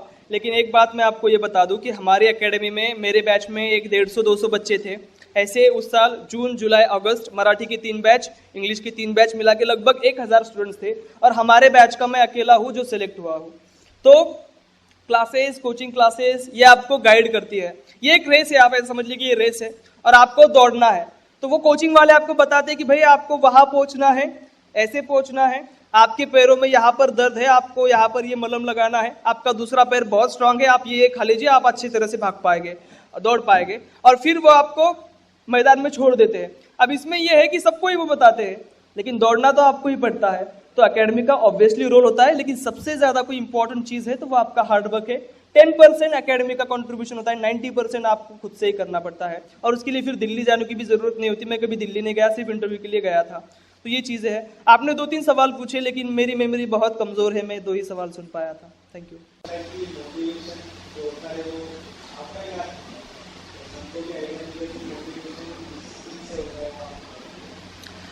2 चीजें थी। एक तो ये थी कि हमारी आज जो पूरी सोसाइटी है, चाहे वो हिंदू हो मुसलमान हो, इन सोसाइटी में कुछ एविल्स है, कुछ गलत चीजें हैं। आप डोमेस्टिक वायलेंस की बात कीजिए, जो घर में महिलाओं के साथ हिंसा होती है, आप दहेज की बात कीजिए, आप चाइल्ड मैरिज की बात कीजिए, डाउरी की बात कीजिए, चाइल्ड लेबर की बात कीजिए, या पोलीगामी जो है कि 2-2 3-3 शादियां करना, ये सारी चीजें मैंने हमारे घर में देखी थी। और बचपन से मुझे बहुत चिढ़ थी इन सारी चीजों की, मुझे बहुत गुस्सा आता था कि ये सारे बहुत गलत हो रहा है, मैं बहुत रोता था इन चीजों को देखकर। तो जरूरी है कि इन चीजों को बदला जाए। तो ये एक मोटिवेशन था कि भाई मुझे इनको बदलना है। ये सिर्फ मेरे घर में नहीं होता, ये हर जगह हमें दिखाई देता है, और हमारी कम्युनिटी में नहीं, हर कम्युनिटी में दिखाई देता है। तो उसे बदलना मैं चाहता था, ये एक मोटिवेशन था। दूसरा ये था कि मैं जब 10वीं कक्षा में था, 9वीं 10वीं कक्षा में, तब हमें घर बनाने के लिए घरकुल योजना थी महाराष्ट्र गवर्नमेंट की। 30,000 रुपए तब मिलते थे। 30,000 रुपए का वो चेक लेते वक्त वहां का जो ऑफिसर था उसने मेरे अब्बू से 3,000 रुपए की घूस ली थी, और मेरे अब्बू ने उसको खुशी से वो दे दी थी, क्योंकि उनको 30,000 रुपए मिल रहे थे, तो बहुत खुश हो गए थे, दे दी। अब मुझे जब 5 रुपए का पेन लेना होता था तो 10 बार सोचना पड़ता था कि यार अब्बू से पैसे में कैसे मांगू, क्योंकि 5 रुपए बहुत बड़ी बात होती है एक रिक्शा चलाने वाले के लिए। औरंगाबाद का रिक्शा चलाने वाला और सेलगांव का रिक्शा चलाने में बहुत बड़ा डिफरेंस है। तो मैं मांगने से डरता था, तो अम्मी को बता, अम्मी मुझे पेन लेना है, अब्बा से बात करो। तो फिर मेरा अम्मी मेरे अब्बू को कहती थी कि उसको पेन लाना है, तो फिर अब्बू 5 रुपए निकाल के एक गुस्से से फेंक देते थे। इतनी चीजें थी, और 3,000 रुपए उसको इतने आसानी से उन्होंने दे दिए। तब रियलाइज हुआ कि करप्शन नाम की ये जो चीज है, ये एक प्रकार का एक्सप्लॉयटेशन होता है, और ये एक प्रकार का इंजस्टिस होता है, और इसका सबसे बड़ा शिकार हम जैसे गरीब बच्चे होते हैं। और यदि इस सिस्टम को, इस करप्शन को, और हमारी सोसाइटी की ये जो गलत चीजें हैं, इन्हें बदलना है, तो जरूरी है जिन लोगों ने इसे फेस किया है, इसे अनुभवा है, इसे एक्सपीरियंस किया है, उन्हें सिस्टम में आने की जरूरत है, और सिस्टम और सोसाइटी दोनों को बदलने की जरूरत है। तो ये मेरा टारगेट था कि भाई ये गलत चीजें घर में देखी थी, सोसाइटी में है, उसे बदलना है और सिस्टम को बदलना है। और इससे बदलने के लिए ब्यूरोक्रेसी बहुत बड़ा रोल प्ले करती है। आज हमारे पास चाइल्ड मैरिज को रोकने के लिए कानून है, डाउरी को रोकने के लिए कानून है, लेकिन उसकी इंप्लीमेंटेशन नहीं होती। आज भी दहेज दिया जाता है, जो कानूनन जुर्म है, लेकिन उसका ब्यूरोक्रेसी के लेवल पे बहुत बार ऐसा होता है कि इंप्लीमेंटेशन नहीं होता। अगर मैं अच्छा ऑफिसर बन जाता हूं तो मैं इन चीजों को रोक सकता हूं। तो ये मेरा गोल था। जब भी मैं फ्रस्ट्रेट होता था, उसको याद करता था, सारी चीजें, मोटिवेशन आ जाता था।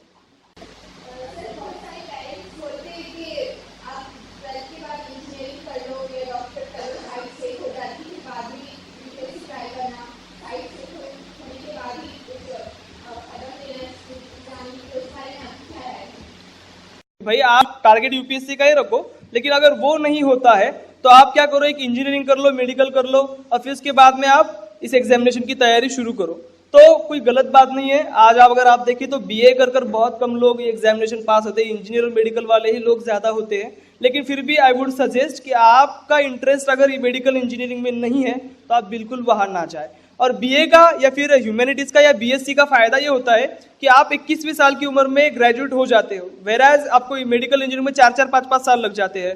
तो आप जल्दी ये एग्जामिनेशन के लिए आप अपीयर कर सकते हो। दूसरी बात ऐसी है कि इंटरव्यू में ये सवाल आपको हमेशा पूछा जाता है कि भाई आपने इंजीनियरिंग किया, आपने आईआईटी से किया, वहां से किया, फला जगह से किया, सरकार ने आपके ऊपर इतना खर्चा किया, ग्रांट दिया आपके कॉलेज को, वो अपने इंजीनियर छोड़ के अगर आपको आईएएस ही बनना तो आपने इंजीनियरिंग क्यों किया? ये जो 3 इडियट्स वाला सवाल है, तो ये पूछा जाता है, और ये सवाल आपको तकलीफ दे सकता है। अगर आप कहते हैं कि मैं मेरा करियर प्लान बी सिक्योर करना चाहता था या चाहती थी, तो उसमें से मैसेज ये जाता है कि भाई इस बंदे को खुद के ऊपर कॉन्फिडेंस नहीं है। तो अगर मुझसे कोई पूछता कि अंसार, बहुत बार ये सवाल इंटरव्यू में आता है कि अगर आप आईएएस नहीं बनोगे तो क्या करोगे, अगर वो मुझे पूछते तो मैं कहूंगा सर ऐसा नहीं होता, इट वॉन्ट हैपन, क्योंकि मेरा plan A B C D और जेड तक सिर्फ यही था कि यूपीएससी मुझे करना है। तो इस बारे में आप सोचिए, ये इंडिविजुअल है।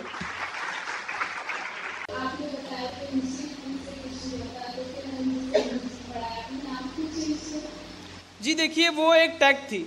तो कुछ लोग, हमारे सोसाइटी में क्या है कि 5 उंगलियां अच्छी नहीं होती, एक जैसी नहीं होती। तो 99% हमारी सोसाइटी बहुत अच्छी है, लेकिन 1% उसमें गलत लोग हैं। तो जो 1% गलत लोग हैं वो हमें तकलीफ दे सकते हैं। उससे अच्छा है कि उनसे तकलीफ से बचा जाए।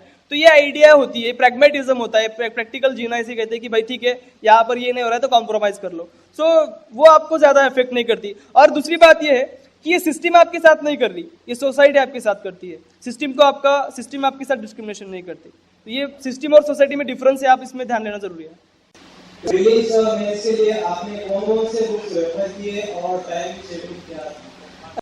वो बुक्स की लिस्ट मैं अभी नहीं बता सकता आपको, मैं यहाँ पर किसी को दे दूंगा, आप वहां से ले लीजिए बुक की लिस्ट। और मेरा अपनी डेली शेड्यूल पूछा, मुझे लगता है मेरा डेली शेड्यूल ऐसा था कि सुबह 6 बजे मैं उठता था, 7 बजे मैं पढ़ाई के लिए बैठ जाता था, 7 बजे से लेकर 9:30 बजे तक मैं पढ़ाई करता था, 9:30 से 10 के बीच में चाय नाश्ता करता था, फिर 10 से लेकर 12 बजे तक पढ़ाई, फिर 12 से 12:30 बजे तक मैं खाना खाता था, फिर 1 बजे फिर बैठ जाता था, 1 बजे से लेकर 5 बजे तक फिर पढ़ाई। मेरा ये जो सवाल है सर कि महाराष्ट्र के हिस्ट्री के अंदर आप अगर आप देखते हैं यूपी से यूपीएससी के अंदर महाराष्ट्र के बच्चे बहुत से कम जाते हैं, तो इसकी वजह से महाराष्ट्र का जो अभ्यास क्यूरिकुलम है या कोई और वजह से आपने जिला परिषद स्कूल से पढ़ के गए तो आपको इसके बारे में क्या है?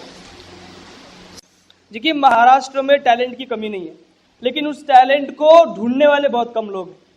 अगर अब मेरा भाई था, वो भी बहुत होशियार हुआ करता था, लेकिन उसको ढूंढने वाला कोई नहीं मिला, उसको अच्छा टीचर नहीं मिला। उसको अच्छा टीचर मिला होगा तो उसके घर वाले ठीक नहीं थे। आप जानते हैं कि महाराष्ट्र में स्पेशली मराठवाड़ा बहुत ज्यादा बैकवर्ड है, तो टैलेंट ठूस ठूस के बड़ा हुआ है। मैंने इतने सारे मेरे दोस्त देखे कि मुझसे कई ज्यादा होशियार थे, लेकिन वो कुछ नहीं बन पाए, जस्ट बिकॉज वैसा माहौल महाराष्ट्र में नहीं है। स्पेशली वेस्टर्न महाराष्ट्र, पुणे मुंबई में वैसा माहौल है, लेकिन रेस्ट ऑफ द महाराष्ट्र जो है वहां पर वैसा माहौल बच्चों को नहीं मिल पाता। अच्छा कोचिंग क्लास नहीं मिलता, अच्छी बुक्स नहीं मिलते। स्कूल में हमें जो पढ़ाया जाता है, जो हमारे स्टेट बोर्ड की बुक्स होती है, उनका स्टैंडर्ड सीबीएसई की बोर्ड से काफी कम होता है। तो ये बहुत सारी चीजें हैं। इसमें यह है कि आपको गाइड करने वाला कोई नहीं। सर, मुझे गाइड करने वाला मराठवाड़ा से कोई नहीं था। मैं पुणे गया, पुणे जाने के बाद मुझे पता चला कि यूपीएससी एग्जैक्टली क्या होती है, तो वो माहौल हम क्रिएट नहीं कर पाए हैं। और उसके लिए मैं सजेस्ट ये करूंगा 2 चीजें। एक तो काविज फाउंडेशन या ऐसी जो एनजीओज या ऑर्गेनाइजेशंस काम कर रही है, आप उनके साथ जुड़े, उनके पास जो नॉलेज है, जो अवेयरनेस वो आपको दे रहे हैं, वो आप ले। ऐसे ऑर्गेनाइजेशंस हमारे जो मराठवाड़ा के अलग अलग डिस्ट्रिक्ट है, वहां पर जाकर बच्चों में कॉम्पिटिटिव एग्जामिनेशन की अवेयरनेस क्रिएट करें। दूसरी बात, औरंगाबाद में या फिर मराठवाड़ा में या महाराष्ट्र में अमीर लोगों की कमी नहीं है, तो वो लोग क्या करें, अपना एक ग्रुप बनाए, अपनी एक एनजीओ बनाए, एक फंड क्रिएट करे। उस फंड से वो लोग क्या करें कि भाई कोई गरीब बच्चा आ रहा है, आईएएस बनना चाहता है, दिल्ली या पुणे जाकर पढ़ना चाहता है, तो उसको पैसे की प्रॉब्लम है, जैसी मुझे थी, तो उसे 1-2 लाख रुपए आप दे दीजिए। उससे एफिडेविट करा लीजिए कि भाई इसका जो खर्चा मैं जहां पर भी करूंगा उसका बिल आपको मैं दूंगा। जब मैं आईएएस ऑफिसर बन जाऊंगा तब मैं आपकी ये पैसे रिटर्न कर दूंगा। सूद के समय, या सूद नहीं लेते तो वो बात अलग है, तो वो पैसे मैं आपको रिटर्न करूंगा। और आगे चलकर मैं इसमें भी खुद भी मेरे पैसे कंट्रीब्यूट करूंगा, मेरी सैलरी से कुछ पार्ट में इसको कंट्रीब्यूट करूंगा। तो ऐसा अगर कोई इंस्टीट्यूशनल फ्रेमवर्क हम बना पाते तो बहुत ज्यादा मदद हो सकती है। फिलहाल तो इतना ही बता सकते हैं। Hello sir, my name is Chetan. My question is, if a person is preparing for a UPSC or MPSC, what should he has to do first? क्या करना है? अगर आपको मैंने बताया ना, जैसी सारी चीजें आपको क्यों करना है, कब करना है, कैसे करना है, ये पता होना चाहिए। डेडिकेशन, फोकस, हार्ड वर्क, ये सारी चीजें जरूरी थी। तो ये सारी चीजें हैं उसमें जरूरी, और ऑब्वियसली आपको पढ़ाई करना पड़ती है। I want to ask that what attitude and knowledge one should have to score good marks in interview? आपको हमेशा पॉजिटिव रहना है। और सबसे अहम बात, जब भी आपको बहुत बुरा सवाल पूछा जाए या गुगली डाली जाए या बाउंसर डाला जाए, तब आपको आपका जो देश का कॉन्स्टिट्यूशन है, मैं नहीं कहूंगा कि आप गीता ध्यान में रखें या आप कुरान ध्यान में रखें, आपको आपका देश का जो कॉन्स्टिट्यूशन है उसको सामने रखकर जवाब देना है। तो ये एटीट्यूड होना बहुत जरूरी है एज अ ब्यूरोक्रेट, क्योंकि आप जब सर्विस में जाओगे तब आपको कॉन्स्टिट्यूशन फॉलो करना है, रूल फॉलो करना है। तो ये एटीट्यूड होना चाहिए, पॉजिटिव होना चाहिए, हमें ऑप्टिमिस्टिक होना चाहिए कि हाँ सर ये गलत चीजें हो रही है, लेकिन मुझे विश्वास है कि ये चीज आगे चल के बदलेंगी या मुझ जैसे ऑफिसर ये बदल सकते हैं। तो ये पॉजिटिव अप्रोच आपका दिखाई देना चाहिए। आपको बहुत पॉजिटिव होना है, बहुत बैलेंस आपको होना है। आपको कभी भी एक साइड नहीं बतानी, आपको दूसरी साइड भी उसकी बतानी होती है। और जैसा कि मैंने कहा कि आपको कॉन्स्टिट्यूशन को सामने रखकर काम करना है। तो आपके सामने ऐसा सवाल आएगा कि आपको अगर पूछा गया, ये बहुत सेंसिटिव सवाल है कि रिजर्वेशन देना चाहिए या नहीं देना चाहिए, कास्ट बेस के ऊपर, या आपको ऐसा नहीं लगता कि इकोनॉमिक बेस के ऊपर हमें रिजर्वेशन देना चाहिए, ये गूगली और बहुत बड़ा बाउंसर सवाल है। तो आपको ये कहना चाहिए कि सर मेरा पढ़ाई बहुत कम है, मेरा विजडम बहुत कम है, इसीलिए मैं हमारे जो कॉन्स्टिट्यूशन मेकर्स है जिन्होंने ये संविधान बनाया उसमें रिजर्वेशन की प्रोविजन की, मैं उनकी विजडम को सपोर्ट करती हूँ। तो इसमें आप बच रहे हो, आपके ऊपर कोई सवाल नहीं उठाएगा। या अगर आप पब्लिक स्टेटमेंट कर देते हो कि ऐसा ऐसा होना चाहिए रिजर्वेशन के ऊपर, तो आपके ऊपर बहुत लोग उंगलियां उठा सकते हैं। आपने सपोर्ट किया तो भी आपको लोग गालियां देंगे, आपने उसका अपोज किया तो भी लोग आपको गालियां देंगे। तो बेस्ट आपका ये कि जो जिसने कॉन्स्टिट्यूशन बनाया उनका विजडम मुझसे ज्यादा है और मैं उनकी विजडम को सपोर्ट करती हूँ। तो ये जो कॉन्स्टिट्यूशन है या फिर ये इससे जो क्या कहते हैं इसको स्मार्टनेस है, वो आपके जवाब में आना चाहिए।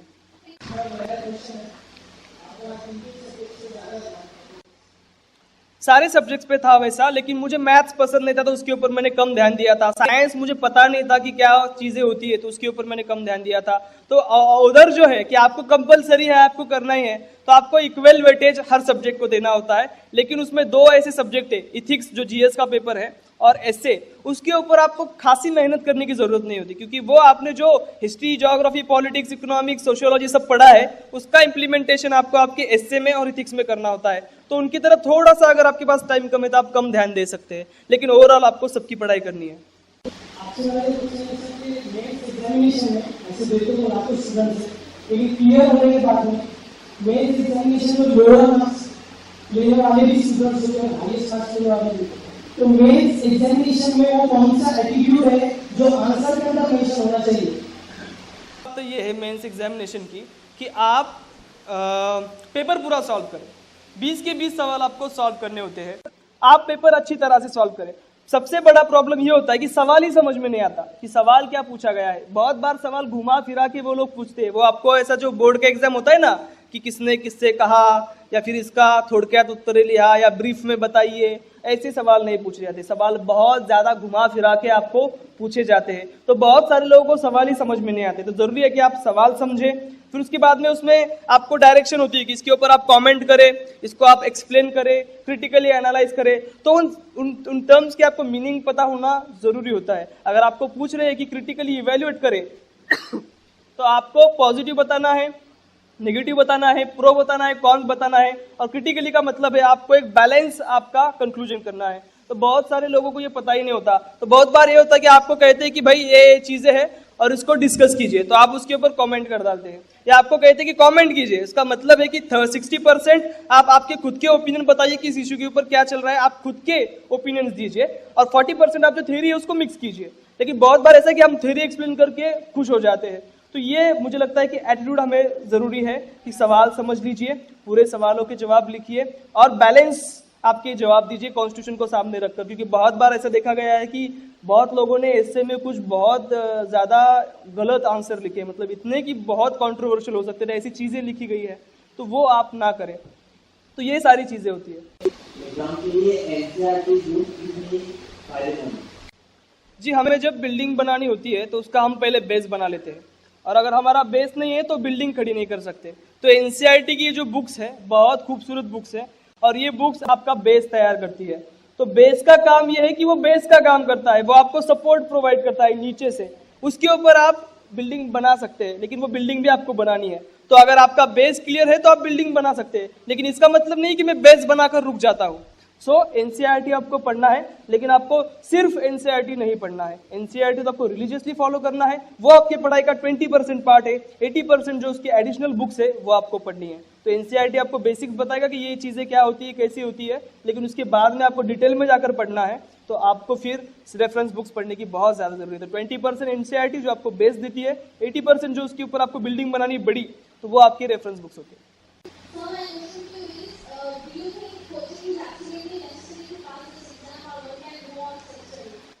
जी, ये बहुत सब्जेक्टिव है, लेकिन मुझे ऐसा लगता है कि अगर आपकी कोई रिश्तेदार है जो 2-3 साल से प्रिपेयर कर रहे हैं, या आपका कोई रिश्तेदार ऐसा है, दोस्त ऐसा है कि जो क्लियर कर चुका है और वो रेडी है आपको 3-4 दिन देकर पूरी चीजें एक्सप्लेन कराने में, तो आपको कोचिंग की जरूरत नहीं है।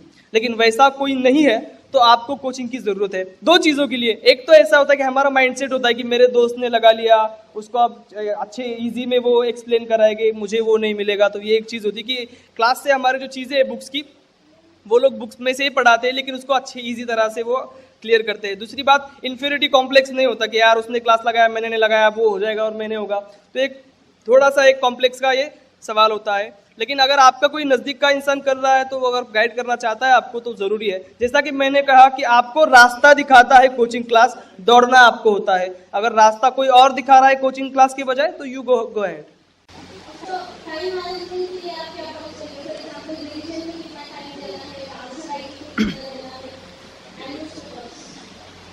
सबसे ज्यादा आपको टाइम ऑब्वियसली प्रीलिम की आप जब पढ़ाई कर रही है तो आपको रीडिंग के ऊपर देना है, फिर उसके बाद में आपको टाइम रिवीजन पर देना है। राइटिंग एज सच प्रीलिम के लिए जरूरी नहीं है, आपको नोट्स आपके बस बनाने हैं। तो ये 3 चीजें जो इंपॉर्टेंट है कि रीडिंग, राइटिंग और रिवीजन। तो सबसे अहम प्रीलिम के लिए है रीडिंग और रिवीजन, राइटिंग का ज्यादा रोल नहीं है। मेंस एग्जामिनेशन जो है उसमें आपको रिवीजन, राइटिंग और रीडिंग तीनों के ऊपर इक्वली फोकस करना है। और आगे जाकर मैं अगर आपको कहूँ, आपने रीडिंग बहुत सारी की होती है, आपको राइटिंग सबसे ज्यादा जरूरी है, क्योंकि मैंने पर्सनली एक्सपीरियंस किया है पेपर के वक्त कि कुछ सवाल ऐसे थे उनके जवाब मुझे नहीं आते थे। कुछ सवाल ऐसे थे 20 सवालों में से कि उसमें से 2 सवाल हर पेपर में ऐसे होते थे कि उनके जवाब मुझे नहीं आते थे। मैंने रिवीजन किया था, पढ़ा था, लिखा था, लेकिन राइटिंग प्रैक्टिस का देखिए आप फायदा कैसा होता है कि एक सवाल पूछा गया कि एक आर्बिट्रेशन ऑर्डिनेंस है, एक चीज होती है जो हमारे प्राइम मिनिस्टर ने ऑर्डिनेंस निकाला है, और उसमें क्या क्या चेंजेस किए गए हैं ये बताइए, और उससे हमारे देश को क्या फायदा होगा ये बताइए। अब मैंने ये सवाल कहीं भी नहीं पढ़ा था, इसके बारे में मुझे कोई जानकारी नहीं थी। 19 सवाल मैं सॉल्व कर चुका था, ये 20वां सवाल था जो मुझे सॉल्व करना था। टाइम खत्म होते हुए आ चुका था, 4 मिनट मेरे पास बचे थे, जो कि 9 मिनट मेरे पास होने चाहिए थे, लेकिन मेरे पास सिर्फ 4 मिनट बचे थे। तो राइटिंग स्किल का आप देखिए फायदा कैसे होता है। वो जो एग्जामिनर कंडक्ट कर रहे थे उनसे मेरी ज्यादा फ्रेंडशिप हो गई थी, क्योंकि मैं फ्रंट बेंच पर ही मेरा नंबर आया था, तो वो पेपर देखते थे कि इसका कितना हुआ, क्या हुआ। तो उन्होंने कहा कि 4 मिनट बाकी, उन्होंने क्लास में अनाउंस किया, तो मैंने कहा चलो पेपर हो गया। लेकिन मुझे देखने लगा, मैंने बोला बीच में का मैंने क्वेश्चन स्किप कर दिया था जो सॉल्व करने का रह गया। तो मैं ऐसा बैठ गया, अब क्या होगा, ये तो मैंने पढ़ा ही नहीं है, अब मैं इसके ऊपर क्या लिखूं, 12.5 मार्क का मेरा नुकसान हो सकता है। तो उन्होंने पहचान लिया कि इसका ये रह गया। तो मैं सोच रहा था कि अब क्या किया जाए। वो मेरे पास आए और उन्होंने कहा कि भाई आप तू क्या करेगा। उन्होंने कहा सर रुकिए बताता हूँ 3 मिनट में। तो मैंने क्या किया, वो आर्बिट्रेशन ऑर्डिनेंस क्या था मुझे नहीं पता था, उससे क्या बदलाव लाए गए वो मुझे नहीं पता था, लेकिन मुझे आर्बिट्रेशन क्या होता है ये पता था कि क्या होता है कि 2 लोग होते हैं बिजनेसमैन, उनके बीच में अगर कोई प्रॉब्लम हो रही है, डिस्प्यूट हो रहा है, तो वो सॉल्व करने के लिए हम कोर्ट जाते हैं। तो कोर्ट जाने से अच्छा है कि कोई दूसरा मैकेनिज्म उसके लिए बना लिया जाए। ये आर्बिट्रेशन होता है, ये बेसिक पढ़ाई जब आप करते हो आपको पता चलता है कि हाँ इसका मीनिंग ये है। मैंने कहा भाई इसके क्या फायदे होने वाले देश को। तो कोर्ट में नहीं जाएंगे तो डेरी नहीं होगी, कोर्ट के ऊपर का प्रेशर कम होगा, हमारे जो देश में दूसरे देश के लोग इन्वेस्ट करेंगे, हमारा FDI बढ़ेगा, ईज ऑफ डूइंग बिजनेस बढ़ेगा, हमारे देश में तरक्की होगी, ग्रोथ होगी, फॉरेन करेंसी आएगी, माहौल सब तरफ अच्छी चीजें होगी। तो ये मैंने उसमें लिखा। अब ये 3 मिनट में लिखना भी इम्पॉसिबल था, आधा ही जवाब मैंने लिखा। क्या चेंजेस लाए गए मुझे पता नहीं, मैंने लिखा कि ये ऐसा आर्बिट्रेशन ऑर्डिनेंस आया है और इसमें अलग अलग चेंजेस किए गए हैं और हमारे देश को उसको ऐसे ऐसे फायदे हो गए। अब ये फायदे मैंने कैसे लिखे, टाइम कम था तो मैंने एक राउंड निकाला सूरज की जैसा, और जो मुझे पॉइंट सूझते गए कि FDI बढ़ेगा, ईज ऑफ डूइंग बिजनेस बढ़ेगा, मैं एक उसकी जो लाइन थी बढ़ाते गया, उसको मैंने एक सूरज तैयार कर लिया। अब मैंने सोचा कि भाई चलो 3 मिनट में हमने पूरा आंसर लिख लिया, 12.5 मार्क का सवाल है, 2 मार्क तो मिल जाएंगे, तो मिल जाते। तो राइटिंग स्किल का बहुत फायदा होता है, ये मैंने आपको एक्सप्लेन किया है। सर मेरा फर्स्ट क्वेश्चन है कि आप जहाँ पर भी ज्वाइन हुए तो सबसे पहले आप कहाँ आपकी सोच के हिसाब से आपको कौन सा सेट मिले जो आपकी समझ में है, सोच में है। सेकंडली आप जहाँ पर भी ज्वाइन हुए सबसे पहले आपका फोकस जो सिस्टम है, आप सबसे पहले सिस्टम में क्या बदलाव लाएंगे। थर्ड क्वेश्चन मुस्लिम माइनॉरिटी के लिए आपकी सोच उस ईयर के अब तक क्या सोच रही थी। मैं नक्सल अफेक्टेड स्टेट में, रीजन में काम करना पसंद करूंगा क्योंकि उनको ज्यादा जरूरत है।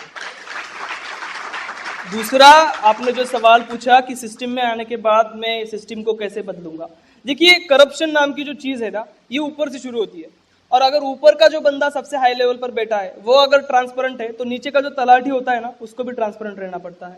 तो उस कड़ी पर जाकर अगर मैं ईमानदारी से काम करता हूँ, अब इस्लाम हो कोई भी मजहब हो, ईमानदारी हमको सिखाता है कि हमको, विवेकानंद जी ने कहा था कि अगर आपको 1 रुपया बिना मेहनत करके मिल रहा है तो इसका मतलब ये होता है कि किसी ने मेहनत की और उसको 1 रुपया भी नहीं मिला। तो अगर मैं ईमानदारी से काम करता हूं, मैं अगर ट्रांसपेरेंट स्ट्रिक्ट रहता हूं, तो मेरे जो सबऑर्डिनेट्स है उनको भी स्ट्रिक्ट होना ही पड़ेगा। तो सबसे पहला मेरा काम ये होगा कि मैं ईमानदारी से काम करूं, सिस्टम को बदलूं। हमारे जो गरीब लोग हैं उनको जो कलेक्टर होता है वो कोई बड़ा इंसान नहीं लगना चाहिए, उसको मास्टर या रूलर नहीं लगना चाहिए, उसको वो उसका सर्वेंट लगना चाहिए, क्योंकि हम पब्लिक सर्वेंट होते हैं, पब्लिक सर्वेंट। तो वो माहौल में क्रिएट करने का प्रयास करूंगा। तीसरा सवाल जो आपने माइनॉरिटीज के बारे में पूछा, देखिए क्या होता है जब मैं सिस्टम में एज एन IAS ऑफिसर जाऊंगा, मुझे सबके लिए काम करना है। मैं पर्टिकुलरली मुसलमानों का IAS ऑफिसर नहीं हूं, मैं इस देश का, इस डिस्ट्रिक्ट का IAS ऑफिसर हूं, सबके लिए मैं काम करूंगा। लेकिन जो मुस्लिम बच्चे हैं उनके लिए मैं ज्यादा से ज्यादा ये कर सकता हूं कि आपके लिए जो गवर्नमेंट ने स्कीम्स बनाई है वो आप तक पहुंचे, उसका बेनिफिट आप तक पहुंचे, उसकी जानकारी आप तक पहुंचे। मैं आपके बच्चों के सामने एक कोचिंग क्लास शुरू कर सकता हूँ, यहाँ पर उनको जाकर मैं बता सकता हूँ कि भाई ऐसे ऐसे एग्जाम होती है, आप तैयारी कीजिए। तो अवेयरनेस में ला सकता हूँ और गवर्नमेंट पॉलिसीज इंप्लीमेंट कर सकता हूँ। मैं कोई प्राइम मिनिस्टर नहीं हूँ जो बहुत बड़ा बदलाव ला पाए।